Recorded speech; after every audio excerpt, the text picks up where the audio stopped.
এই যে মাংসগুলো দেখতেছেন, এগুলো হচ্ছে কুরবানির মাংস।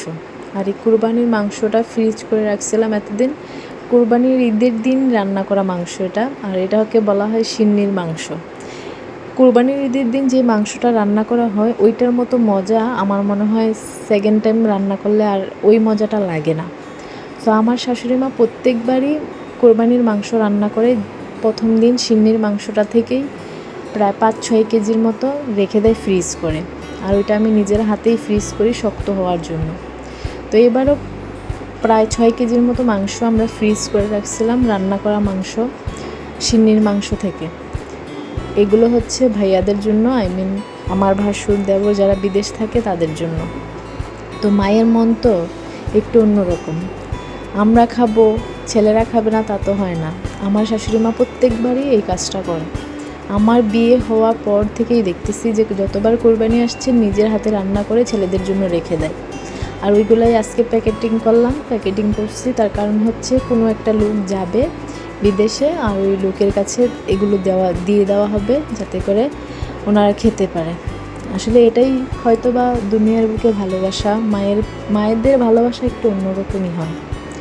তো মা বাবা তাদের ছেলে সন্তানকে একটু বেশিই দেখতে পারে, কিন্তু আমরা ছেলে সন্তানরা মা বাবাকে অতটা দেখতে পারি কিনা আমি নিজে জানি না, ওইটা আমি জানি না। তো মায়েদের প্রতি বাবাদের প্রতি প্রত্যেকটা ছেলের অফুরন্ত ভালোবাসা হোক, আমি চাই আমার মন থেকে। তো দিক দিয়েও আলোচনা করতেছিল জিনিসপত্রগুলো কিভাবে যাবে এগুলা নিয়ে বড় ভাইয়ের সাথে। আর আমার বড় ভাসুরের কিছু ওষুধ ছিল, ওই ওষুধগুলো আজকে এখানে দেওয়া হয়েছে। যেহেতু প্রত্যেক দিন তো এটা তো বিদেশ, এটা বাংলাদেশ না যে এখান থেকে এখানে একটু দিয়ে আসলাম। আসলে তারা প্রবাসে কতটা কষ্ট করে থাকে এটা তারা বুঝতে পারে। আমরা দেশে থাকি, আমরা শুধু তাদের আর্ন করা টাকাগুলোই খাইতে পারি, এর বাইরে আর কোনো কিছু করতে পারি না। আমি নিজে বাধ্য হয়ে কথাগুলো বলতেছি, তার কারণ যেটা সত্য এটা বলতে আমার বিবেকে বাধে না। এটাই সত্যি, এটাই বাস্তবতা। আসলে তারা অনেক কষ্ট করে ওইখানে দূরপ্রবাসে যেটা আমাদের জন্য সুখময়, বাট তাদের জন্য অনেক কষ্টের বিষয়। কিন্তু তারা কখনোই সহজে বিষয়টা আমাদের সাথে শেয়ার করে না। তারা হাজার কষ্টে থাক, তারপরে তাদের কষ্টের কথাগুলো আমাদের কাছে কখনোই বলে না। আমি এখন ভয়েস দিতেছি ভিডিওতে, প্রায় এখন কয়টা বাজে জানেন? রাত 3:30। তার কারণ হচ্ছে কি জানেন, আমার মনে হচ্ছিল যে এই প্রবাসীগুলা এমন এক মানুষ যেটা এক ধরনের মিশিং বললে চলে, যেটা যান্ত্রিক অংশে কোনো রকমের কোনো ক্ষয়ক্ষতি হইলেও তারা নিজেরা টের পায় না, এমন একটা বিষয়।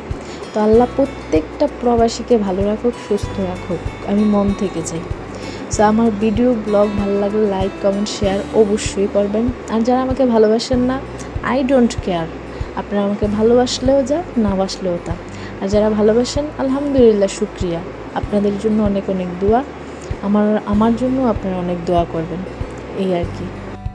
সবাই ভালো থাকবেন, সুস্থ থাকবেন। আসসালামু আলাইকুম।